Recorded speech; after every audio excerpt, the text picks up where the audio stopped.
Saya ingin ingatkan betul bahwa ingat penting kaidah ini ya. Dalam penafsiran Al-Quran, jika kita ingin menafsirkan satu ayat tertentu yang ingin dipahami, maka ayat itu tidak akan pernah terlepas korelasinya dengan ayat-ayat sebelumnya dengan ayat setelahnya.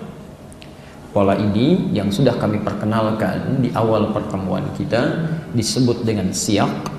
Ayat yang akan kita bahas kaitan dengan sebelumnya disebut dengan sibak, dan kaitan dengan setelahnya disebut dengan lihaq ya, jadi korelasi tiga hal ini itu mesti ada. Tidak bisa Anda tafsirkan satu ayat berdiri sendiri terpotong-potong, apalagi memotong ayatnya ya. Ini penting kami hadirkan karena sekarang ada kecenderungan sementara orang-orang tertentu yang bahkan kebanyakan tidak memahami tentang tafsir ya, sekenanya kemudian menafsirkan Quran. Bahkan ada di antara mereka sesungguhnya yang bahkan tidak mengetahui tentang ilmu agama. Jadi tidak ada otoritasnya gitu ya, tapi bicara masalah agama. Tapi kita tidak perlu kaget ya, karena ini sudah diingatkan oleh Nabi SAW, termasuk isyaratnya di Quran. Ya, saya pernah sampaikan dulu, jika Anda punya kitab Sahih Muslim yang aslinya, yang syarah Imam An-Nawawi, itu ada 9 jilid. Anda coba buka jilid yang pertama, halaman 111, bab yang keempat, hadis nomor 6, posisi paling kiri sebelah atas. Itu hadis dari Abu Hurairah. Nabi sudah ingatkan dulu, kata Nabi SAW, sayakunu fi akhir zaman, akan nampak di akhir masa nanti, di masa nanti ya, dajjalun kadzabun, ada para pendusta yang dilukiskan oleh Nabi di hadis ini dengan istilah dajjalun ya, terambil dari kata dajjal ya.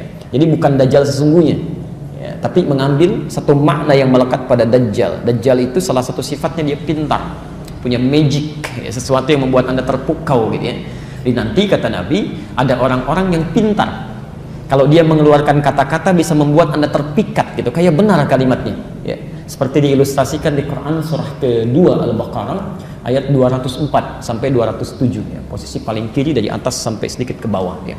Wa minan nasi may yu'jibuka qawluhu fil hayatid dunya. Ada sementara orang yang kalau dia bicara dalam urusan dunia itu bisa membuat Anda terpikat ya. Kata-katanya begitu cantik, retorikanya begitu menarik dia. Wa yushhidullaha ala ma fi qalbi. Kadang-kadang dia mengambil nama Allah, ngambil ayat, potong, ambil untuk melekatkan apa yang ada dalam hatinya ya, untuk mengatakan ini loh, ini dalilnya ini. Tapi enak saja motong sini dia tanpa dia paham apa maksudnya. Wa huwa aladdul khisam. Ya Allah berfirman, hati-hati, ini musuh yang paling bahaya. Ya, setan saja, setan musuh bukan? Musuh tahu dari mana? Oke, Quran surah ke-2 Al-Baqarah misal 168 kan, posisi paling kanan sebelah bawah, innahu lakum aduwwum mubin, dia musuh kamu yang paling nyata. Ya, setan sifat musuhnya disebut dengan adu. Adu itu sesuatu yang jelas ya. Karena kita sudah nggak beda pendapat lagi, jelas ini posisinya jelas, dia musuh. Karena dia musuh mudah kita hindari. Tapi maaf ya, seharusnya cara menghindari itu kenal dulu tentang hakikat musuh. Ini saya perhatikan umat Islam ini umumnya nggak kenal siapa setan ya, setan tapi nggak pernah diketahui gitu ya. Anda harus pelajari itu. Nanti satu waktu kalau sudah masuk ke bahasan setan, kita ambil tentang setan itu ya, jenis-jenisnya.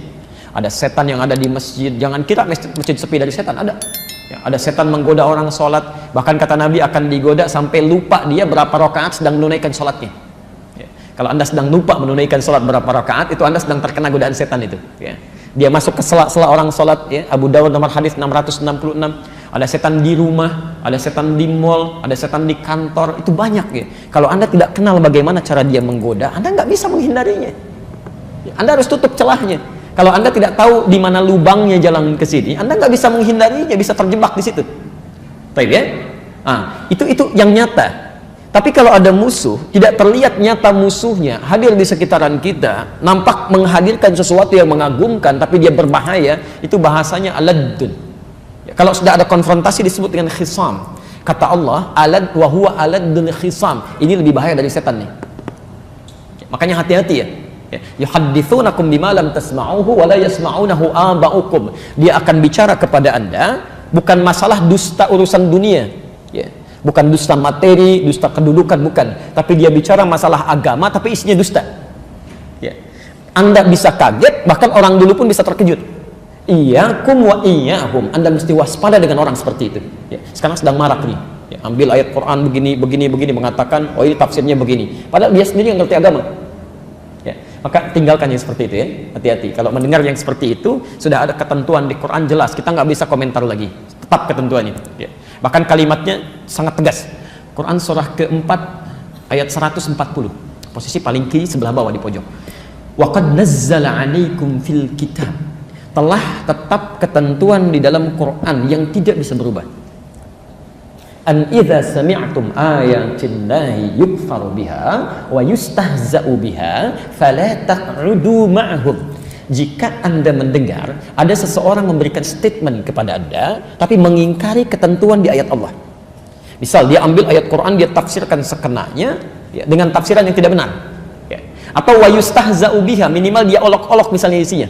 Ya. Dia olok-olok Quran, dia olok-olok perangkat keislaman kita misal, kan? Nah, itu sudah selesai. Fala taqudu ma'ahum, jangan sertai ia. Kok ada itu asalnya menyertai dalam sesuatu yang dekat, ya. Kayak nonton acaranya, duduk mendengarkan seminarnya, baca bukunya, itu nggak usah, kata Quran tinggalkan dia. Jadi kalau punya acara jangan diikuti, kalau punya buku jangan dibaca, asingkan, isolasi dia. Mudah-mudahan dengan terisolasi itu cara Allah memberikan petunjuk pada dia. Hatta yakhudhu fi haditsin ghairi, sampai dia sadar saya ini menyimpang, harus kembali. Ya. Sekarang kan lagi rame nih ya, ada nafsirkan ayat-ayat Quran tertentu. Saya nggak mau masuk ke politik ya, atau yang lain. Tapi kalau ada di Quran ini saya tampilkan, kalau nggak ada hubungan tidak ya. Sekarang kan lagi rame ada orang nafsirkan Al-Maidah 51 ya, tafsiran begini. Demi Allah saya katakan, di kitab-kitab tafsir yang dulu sampai yang ada sekarang bisa dibaca, itu nggak ada yang beda pendapat, tafsirnya satu kok. Ya, kenapa sampai sekarang jadi banyak tafsiran macam-macam gitu? Nggak ada selesai gitu kan? Kenapa yang nafsirkan ini, nafsirkan itu, dan cenderung orang yang menafsirkan dengan suasana berbeda itu yang nggak punya ilmunya. Itu jangan didengar, itu yang seperti itu berbahaya ya. Apalagi sudah berlebihan. Semua agama adalah sama, menuju pada Tuhan yang satu, cuman caranya beda-beda. Zaman jahiliyah aja nggak ada begitu. Ya. Sekelompok orang diutus kepada Nabi SAW menyampaikan proposal perdamaian. Ya Muhammad SAW, kita memang beda, tapi jangan lantas menjadikan perbedaan ini kita harus bermusuhan, berperang. Sudah, begini saja, kami ikut agama kamu, nyembah Tuhan kamu, besok-besok kamu ikut kita, nyembah Tuhan kita. Maka turunlah surah Al-Kafirun itu, qul ya ayyuhal kafirun. Tapi ada penegasan dari mereka, kita beda. Makanya ujung ayatnya lakum dinukum waliyadin, gitu kan? Beda. Jadi orang jahiliyah saja, sebodoh-bodohnya orang jahiliyah masih mengatakan agama itu berbeda. Sepintar-pintar orang sekarang lebih buruk daripada orang jahiliyah, mengatakan semua agama, nah itu bermasalah. Jelas ya? Maka tinggalkan yang seperti itu. Jelas?